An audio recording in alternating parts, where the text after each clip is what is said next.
Hannibal here with TNA star Josh Alexander, who was trained by a common friend of mine from the dungeon, Hotshot, Johnny Devine, and he's about to become in January 2025 possibly one of the hottest free agents in all of wrestling, and it couldn't be better timing. What brings you here to Albany tonight, sir? Another interesting show, a main event. I'm looking forward to it. I like traveling the independents, getting to see young talent and everything like that. People that are coming up, keeps me fresh. Now, JT Hotshot Johnny Devine, he was trained in the dungeon. Fairly tough guy, was in the military. He was in TNA himself, had WWE matches. What was his training like on you? Pretty intense. Anybody that's experienced it knows, but like coming from the dungeon, he came up dungeon style, so he trained us kind of dungeon style too, which means you had to earn it. He didn't care about how much money came into the school. If you didn't want it enough, you didn't work hard enough, you were out the door, and you found that out real quick. So it was invaluable training that has served me well to this day, not just in pro wrestling, but in real life. It made me the man I am today, made me responsible, made me hardworking, gave me a work ethic like that, is incomparable to anything I had before. So I'm forever grateful for it. Yeah, I've noticed you're looking pretty shredded these days. What does your workout routine consist of, considering you're still on the road a good amount? It's a lot of time on the old stair mill. I have this fear of blowing up, even though I've been kind of put over for having this unstoppable gas tank that never runs out in the pro wrestling ring. But it's that constant fear of it. So every morning, wake up, go straight to the gym, 45 minutes on the stairs, empty stomach, and then go home. Eat right, obviously, whole foods and stuff like that, and just train smart, not hard now. So I'm not lifting heavy weights anymore. I'm just training circuit training style. It serves me well for the ring. So. Since I'm a big fan of Harry Smith, know him well, I know you know him well, I remember reading a story, and maybe you can tell me if it's true, that he had, it may have been Bloodsport or something around the time of COVID, where he accidentally knocked you out at a match. Were you actually knocked unconscious, or was that exaggerated? I wasn't knocked unconscious. I hit him. He hit me back, and I went, woof. Damn, I hit him back, and then he hit me back. I kind of went wobbly-legged and fell on my ass, and I was just like, I think we're going home, dude. And that was the end of it. So I underestimated, how powerful that 6'7" or whatever he is man is. And, that's what Bloodsport is, though. So he got the best of it. As far as Japan, I know you're going to become a free agent. We know AEW is one company that works very closely with New Japan. You have a style very well suited to Japan. You've already, I think, done some stuff with Japanese companies. Is that something you're going to be considering when you make your decision? Nothing's off the table. I think I'd be doing myself a disservice to say anything's off the table, but Japan holds a very special place in my heart, that style of wrestling, just coming up, idolizing, everybody. But I got a little taste. I went to New Japan last year. I got to wrestle against Tanahashi, Okada, and Ishii in the same match, so I couldn't ask for a better debut on Japanese style. And I am itching to go back, so hopefully that can transpire one way or another. Are you surprised they're not using guys like Okada more often, or do you think it's more of a travel issue? In Japan, you mean? In AEW, because you hear the rumors about how much they're supposedly paying him and stuff, and he's not a guy you necessarily see every week. I don't know. I think with anything like that, like Okada's such a big attraction. You're talking about like the tippy top guy of Japan for the last decade or two, and coming over to AEW, signing with that company, getting paid what he deserves. Obviously, he's one of the very best wrestlers of all time. I think it's about making it special when he does step in the ring, and anytime he does, I'm tuning in. So I think it's worth it. And you've been with TNA quite a while now, definitely before this allegiance with WWE and after, through various regime change. I'm sure you've been a bit nervous when the D'Amore regime changed, because I know you're known as one of his guys. How has it been the last few years? It's been great. The last few years, it was kind of the build up to the rebrand and the debut of TNA. I got so fortunate to be part of that, being like a TNA kid, somebody who as a teenager was tuning in every Wednesday night. Like I've said that so many times. And then with the regime change, new people coming in, that was my first taste in a big company of having regime changes, which happen, more often than you would think. And it's been great. Houses are up. They have the relationship with NXT and WWE and stuff like that. And, you get to tangle with some different talent here and there and get your name out there. So, I'm just happy to be able to punch my time card every day and go to work and get in that ring. And I'm just fortunate to be a pro wrestler, able to feed my family and make a living doing this. So. What are your thoughts on Joe Henry? He appears to be actually already training in NXT on his days off.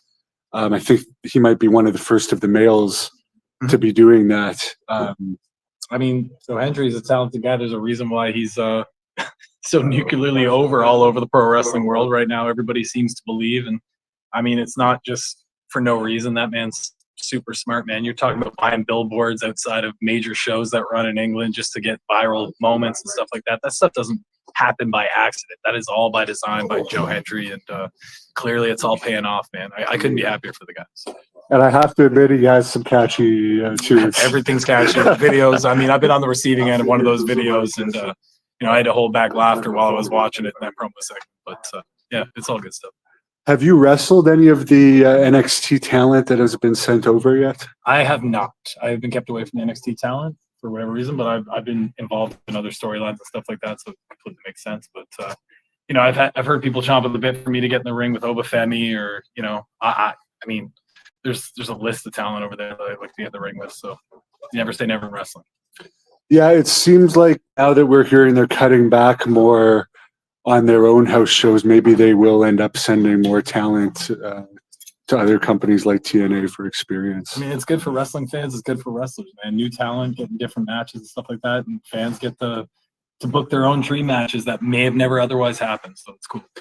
Now, I don't know if you've heard this or if you can even comment on it, but I read in the Observer that Scott D'Amore tried to trademark TNA with an EH as well as Totally Northern Wrestling. I have not heard that. I mean, in knowing Scott, I would think that isn't a thing, and that's just something that Dirt Cheese is making up. But yeah, I don't know. Yeah, because I remember actually when I was involved with the first TNA Tour of Canada, they thought that we were actually proud of the A. And instead of like doing all the regular TNA cool logo shirts, they actually did those TNA. Yeah, I have a TNA EH shirt at home, like the baseball style shirt with the red sleeve and everything like that. But, so you were there for that? Oh yeah, I've been a fan forever. But I mean, I'm with you. I mean, the A. I'll take the A all day over the long story. Yeah, or the about boot, or however we say it. But yeah, I don't think we find that necessarily charming that people think that about it's not us. as scary as people think. No, definitely not, eh? So what about this Maple Leaf Wrestling? Well, the rebirth of Maple Leaf. Man. Maple Leaf is a territory throughout the 70s and 80s, and worked closely with WWE and all these like Ric Flair, Harley Race. Everybody's been through that ring. It was other than Stu Hart's, Stampede Wrestling, we're talking about the biggest territory in Canada. For it to return to Canada now, where I think there's so much talent that needs to be seen, it's just going to give a platform for so much Canadian talent to be seen on the world stage for pro wrestling, and I could be happier to be a part of it. Yeah, the shows just keep looking bigger and bigger. It's 2 nights for those that don't know. I believe it's possibly next weekend, is it? Next Saturday, Sunday. In Windsor. Second night, I will be going one-on-one with Pronounced Takeshita, another Japanese talent, another AEW talent. We're talking about dream matches you might not otherwise be able to see. This stuff's transpiring on the Indies, adding in TNA with the NXT relationships all over the place. Well, I hope something comes out of that, because now that we hear WWE is pretty much cutting house shows, there's going to be so many, especially Ontario and Quebec towns, it could probably prosper with a company like that. Right? Very good. So where can people follow you if they want to keep up? Instagram and Twitter at walking_weapon. And do I dare ask which company you like watching better between WWE and TNA? Oh no, dude. I mean, I like everything. I love everything. My 6-year-old loves everything. My wife loves everything. So we just watch everything every night of the week. And there's so much wrestling to digest. Any night of the week, we can watch wrestling. So we're happy fans. Yeah, it's an overload. What's your favorite era?